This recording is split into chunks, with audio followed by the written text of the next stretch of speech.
If you make $75,000 a year, a lender will happily approve you to buy a $355,000 house. And that approval, that big, flattering yes, is the most expensive trap in this entire business. Because the house you can actually afford on that salary, the one that still leaves you with life, is closer to $265,000. That gap, the extra house the bank is quietly daring you to buy, is what this whole video is about. I'm talking to one specific person right now. The nurse a few years in, a licensed electrician, the early career professional pulling about 75 grand, who's about to sit down across a desk and get handed a number that feels like a gift. I'm here to tell you it's not a gift. It's a leash. I'm a licensed mortgage broker with more than 20 years of closing these loans. And today I'm going to show you both numbers, the bank's and the whole honest one. Prove to you exactly where each one comes from.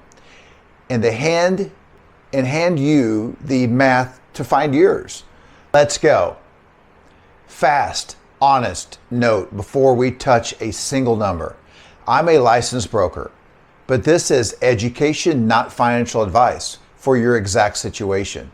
Rates move, taxes and insurance swing hard from state to state, and your real numbers are going to land a little bit different from my clean round ones. But the way this trap works and the way you beat it, that part doesn't change. That's the part you're here for. And real quick, so you know exactly what this channel is. You bring me the scenario, your salary, your situation, the number that's been stuck in your head, and I build a whole video around it and run your numbers on camera, start to finish. That's the whole idea here. Today it's $75,000 salary, so keep your own number in the back of your mind. $75,000 a year, before taxes, that's about $6,250 a month coming in the door. That's a nurse's a few years in her career. That's a licensed electrician, a young professional who finally got that little title bump. This is generally good, solid income, comfortable above the middle of this country. And something strange happens at exactly this salary. You're finally going well enough that the bank stops looking for reasons to say no and starts saying yes to almost anything you'll sign for. That is the moment this whole video exists, because there are two completely different numbers that both call themselves how much house can you afford? And the bank is only ever going to show you the bigger one. Quick favor before I show you how the bank does it. If that I did already rings a little too true, the bank will hand you way more than you should ever say yes to. Tap the like button. This channel is still small, and one tap helps the next $75,000 earner find this before they sign and go wrong, before they sign the wrong thing. Takes a second.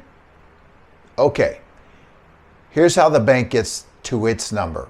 Once you see the machinery behind that $355,000, yes, you can unsee it. A lender doesn't really care about your salary as a headline. It cares about your ratio.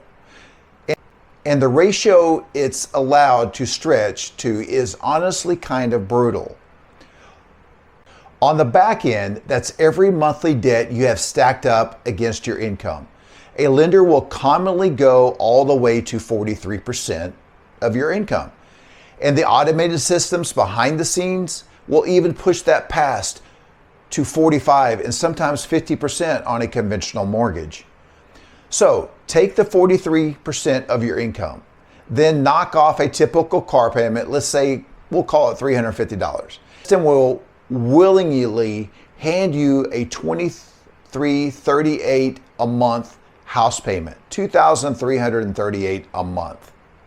That payment carries a loan of roughly $285,000. The principal and interest portion of the loan is $1,803, and it lands you a house at a price near $355,000. On paper, you're approved. Congratulations. Now, let me tell you what that number actually feels like to live inside. $2,388 a month on a $6,250 paycheck is the payment where the house quietly owns you instead of the other way around.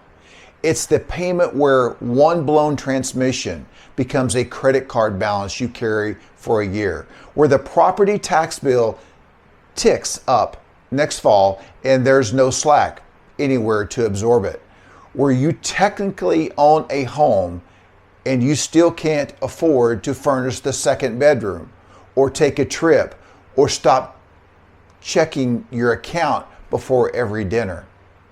And the bank isn't lying to you when it approves that number. It's just answering a completely different question than the one you're actually asking. The bank is answering, what's the most you can lend to this person before the risk to us gets uncomfortable? You're asking, what can I carry and still have a life? Those are not the same question. And the space between them is exactly where good, hardworking, responsible people get quietly buried. The next max payment is the villain of this video.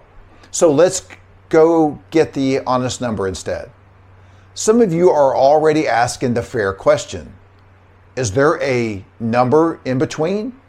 Is it really honest versus bank max with nothing in the middle? And yes, there is a middle ground. Some lenders and careful buyers use a more conservative 36% on the back end. Run the same math, subtract the same car payment of $350, and it lands you around $1,900 a month. And look, $1,900 is a lot safer than $23.38. But notice what that middle number is quietly built on. It assumes you're carrying debt, and it still leans harder on your paycheck than I'd want your first house to. So I'm going to keep coaching you to the honest front end number because it's one that doesn't need anything to go right. It just needs your income. The honest number starts from a much friendlier ratio, the front end ratio. That's your housing payment measured against your income with nothing else stacked up on top of it.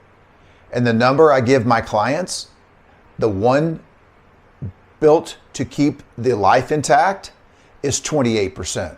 28% of $6,250 a month is $1,750. $1,750. That is your honest ceiling. And I need to be really clear about what $1,750 includes, because this is where people trip. It is not just the loan payment. It's what we call PITI, principal and interest, taxes, and insurance. The entire monthly cost housing rolled into one number. So to turn $1,750 into an actual house price, we work backwards. And it's 3 quick moves. Follow me. Move 1, carve out the taxes and insurance because those get paid before the loan ever sees a dollar. On a house in this range, property taxes run about $243 a month, and homeowners insurance runs about $155 a month. That's roughly $400 a month spoken for before we've touched principal and interest. Move 2, whatever's left is the real budget for the loan payment itself, and that's about $1,352 a month. At today's rates, we'll call it 6.5% on a 30-year fixed. That's $1,352 a month, carries a loan of about $213,500. Move 3, add your down payment on top of the loan. Put 20% down, which not by accident is also the point where you owe 0 monthly mortgage insurance, and that's $213,500 loan becomes a house price around $265,000. There it is, not $355K, $265K. Same salary, same person, same stack of paid work. One number keeps your life, the other number quietly spins you.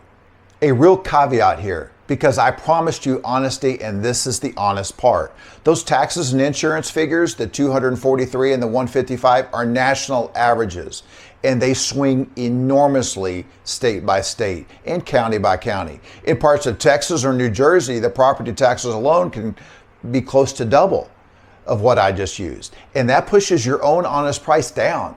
In a lot of Midwest, they run lower and it floats it up. This is exactly the kind of thing that is different from every single person watching. So if you want me to run your actual numbers, your state, your taxes, your credit, your real down payment, that is quietly, literally my job. And real quick, that's the whole pitch here. Today's video is brought to you by, well, me. There's no big sponsor to this channel. It's my business. I'm a licensed mortgage broker, and if you're buying in the next few months, this is generally what I do all day. So book a free 15-minute call, no pressure, no pitch, and I'll walk you through the actual numbers and tell you what you really qualify for. Scan the code on the screen or tap the link in the description with the pinned comment, the comment at the top. All right, let's get back at it. And notice the method never changes. Find 28% ceiling, carve out the taxes and insurance, and back into the loan. That's the whole engine, and now it's yours. Okay, I can already hear the questions because it's the right one. David, who has $53,000 just laying around for a 20% down payment? Because 20% of 265 is $53,000 in cash. And for most people at this salary, that number is years out. That's totally fair. So let's look at what happens when you actually put down less. And this is where a lot of buyers are ambushed. So watch this closely. So you want that exact same $265,000 house, but you come in with a minimum of 3% down conventional mortgage. Okay? Your down payment drops to about $7,950. Suddenly reachable. But here's the catch nobody at the closing table leads with. Your loan is now bigger. And because you're under 20%, you're paying private mortgage insurance, PMI, stacked on top of every monthly payment. So the payment on that same house does not stay at $1,750. It jumps to about $2,194 a month. That number is $444 a month more than your honest number for the identical house. And your cash to close still lands around $15,000 to $16,000 once you add the other fees in. And every step down that ladder does the same thing. 10% down on that house runs about $2,064 a month. 5% down, about $2,157. 3.5% down on FHA loan is about $2,161. Only one option on the entire list, the 20% down, the full $53,000, has 0 PMI. Brings the payment in at $1,737 a month. Actually under your honest ceiling. Every other door hands you the same house at the same payment that's crept up right back towards the max bank territory. So we really have got two honest levers, and you get to be the one who picks. Lever 1, bring more cash, keep the payments safe and small. Lever 2, bring less cash up front and then respect the payment, which means buying a little less house. Here's what the second path actually looks like in real numbers. If you refuse to let the payment climb past your honest $1,750 and you're only putting 3% down, the price you can afford lands you around $211,000 for a home instead of $265,000. That's real. It's a smaller house and you're carrying PMI for a while. But you get in the door with about $16,000 instead of $53,000. Neither choice is wrong. Only thing that's wrong is letting the bank make that choice for you by dangling a $355,000 house and never once mentioning the payment. And there is one more lever hiding inside the bank, max math from earlier. And it's the single most powerful one you actually control.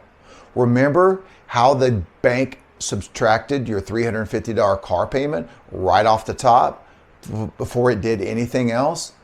That was not a small move. At 6.5%, every single $100 a month of other debt you're carrying knocks about $15,800 off the house you can qualify for. So say that back to yourself. Every $100 a month of debt knocks off $15,800 off of a house, gone. So the car payment, the credit card minimum, the financed furniture, the buy now, pay later stuff, those aren't just monthly annoyances. Each one of those is quietly voting on how much house you can actually buy. Knock out the debt with the biggest monthly payment before you ever go shopping. And you can hand yourself tens of thousands of dollars more house without earning a single extra dollar at work. Let me answer the thing some of you have been shouting at the screen since I said $265,000. Where on earth does that buy a house? Straight answer, across enormous parts of the country. A lot of the Midwest, a lot of the South, big stretches between. $265,000 buys a genuine, nice, real 3-bedroom house with a yard. And there are millions of them. But if you live in one of the priciest coastal metros, I'm not going to insult you and pretend $265,000 buys you a home there, because it doesn't. If that's your city, the honest number doesn't die. The play just changes. It becomes a few more years of income first, or buying with a partner so 2 paychecks carry 1 payment, or buying a place with an extra unit and letting the rent help you carry it. Same exact math, longer runway. And if you want the full ground up walkthrough of how affordability actually gets built, every ratio, every lever, there's a video on this channel that does that. Today was about your salary and the specific trap that comes with it. So let's put the whole thing on one screen. This is your screenshot moment. Grab it. A $75,000 a year job, the bank will approve you for roughly $355,000 house on a payment nearing $2,338 a month. That's the trap, and you refuse it. Your honest number is 28% of your income. $1,750 a month, all in, taxes and insurance included. Backed into a price that's about $265,000 with 20% down and no PMI. Put less down and either the payment climbs or the house shrinks to around $211,000. Your call, both are honest. And every $100 a monthly debt you have cost you about $15,800 of house. So clear the debt before you shop. That's the entire playbook on one screen. One last honest reminder before you go, because I mean it. Your state, your credit score, your property taxes, and whatever debts you are carrying will all move these numbers around. So before you sign anything real, sit down with a licensed mortgage pro about your exact situation instead of my clean round numbers. And then remember, the one idea that outlives every number in this video, the honest number is not the small number, it is the free number. It's the one that lets you own the house instead of spending the next 30 years letting the house own you. So if this changed what the word approved actually means to you, here's how you help. Remember, I told you at the start, this channel runs on your scenarios. So drop yours down in the comments, your salary, your city, with the number you're stuck on. The best ones I build into a whole video, like this one. I read every single one. And subscribe not only for me, but for you. It's how the video I build from your comment actually shows up whenever I get it done, instead of getting lost. Next up, I run this exact same math on a $150,000 salary where the trap only gets bigger. And after that, the next one could be yours. I'll see you in the next one.